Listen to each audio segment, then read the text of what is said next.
महादेव शैली श्रृंगी भृंगी अक्षमाला बनमाला श्वेतांबर पीतांबर सब पहन के आए भगवान से प्रार्थना करने लगे हाथ जोड़ के। प्रभु सबको दर्शन हो रहा, मुझे दर्शन कब मिलेगा? तो निवेदन किया हाथ जोड़ करके। भोलेनाथ ने आज समाधि लगा करके अयोध्या में बैठ गए कि तुम हो एक गोचर सबके प्राणपति, स्वामी सबके प्राणपति। किस विध मिलो दया में, किस विध मिलो दया में, तुमको मैं कुमति। ओम जय जगदीश हरे। जैसे हाथ जोड़ करके भोलेनाथ ने निवेदन किया, किस विध मिलूं दया में तुमको मैं कुमति।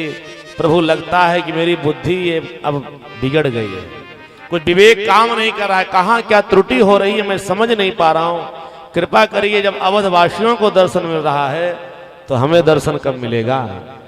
भगवान श्री राम ने थोड़ी सी बुद्धि भोलेनाथ की फेरी। भोलेनाथ ने अपने बड़प्पन के रूप का त्याग करके बढ़िया एक सन्यासी साधु बन गए और हाथ में पंचांग लेकर के अयोध्या की गलियों में घूमने लगे। सबके भविष्य को देखते हुए अवधवासियों के हाथ का दर्शन करते हुए पंचांग लेकर के सबका भविष्य बताते बताते कौशल्या जी के दरवाजे पर जब पहुंचे तब कौशल्या ने देखा एक महात्मा आया, साधु आया। कौशल्या जी ने कहा हमारे यहाँ एक बालक का जन्म हुआ, कृपा करके बताओ उस बालक के भाग्य में क्या है। अब भगवान राम का भविष्य देखने के लिए जब भोलेनाथ ने चला तो भोलेनाथ ने कहा देखो मैं आपके बालक का भविष्य तो बताऊंगा, लेकिन एक बात है, पहले अपने बालक को मेरे सामने लाओ।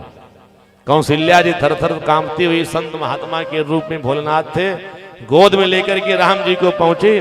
राम जी को देख करके भोलेनाथ ने दर्शन किया और दर्शन करके भोलेनाथ ने कहा प्रभु बहुत दिनों के बाद आपका दर्शन हो रहा है, कृपा करके कुछ ऐसे लीला करिए जैसे कौशल्या की गोद में आप पहुंचे हो, एक बार मेरी भी गोद में आ जाओ।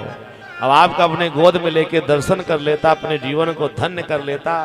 जैसे इस भाव को सजनों कौशल्या जी के गोद में बैठे हुए राम जी से भोलेनाथ ने निवेदन किया, भगवान राम बहुत तेज तेज रोने लगे। बोली भक्तवत्सल भगवान की। भगवान के रोने की आवाज सुन करके कौशल्या जी ने कहा बाबा एक बात बताओ, कुछ नजर वजर उतारना जानते हो कि नहीं? इतने लोग आकर के हमारे लाला का दर्शन करते हैं, हजारों लाखों अवधवासियों की नजर लग गई है, इसीलिए इसका रोना बंद ही नहीं हो रहा है, कुछ उपाय करो। भोलेनाथ ने कहा एक मंत्र हमारे पास अगर मैं वो मंत्र पढ़ दूं तो आपके बालक की सारी नजर सब उतर जाएगी।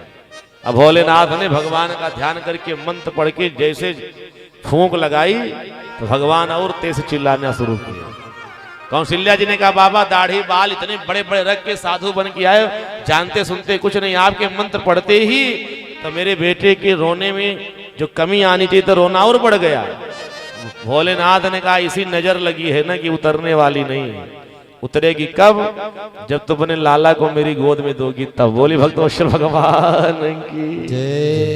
कौशल्या जी ने कहा लाला को तो मैं गोद में देने के लिए तैयार हूं, लेकिन एक शर्त है बाबा। क्या शर्त? यह है भोलेनाथ संत बन के आए, सन्यासी बन के आए, साधु बन के आए, कितना भी रूप शिव जी बदल ले लेकिन एकाध सर्प तो शिव जी के साथ रहेंगे।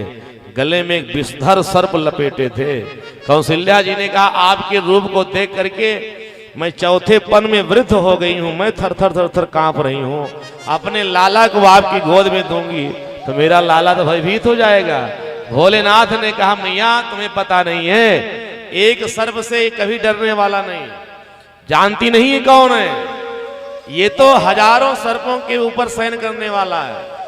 यही नहीं, शेष नाग पर जो शयन करता हो वो एक नाग से डरेगा? कौशल्या जी ने कहा बाबा तुम क्या बोल रहे हो? अरे तुम्हारा ये लाला जो है ना ये कभी सर्प से डरने वाला नहीं, क्योंकि शांताकारम भुजग शयनम पद्मनाभम सुरेशम।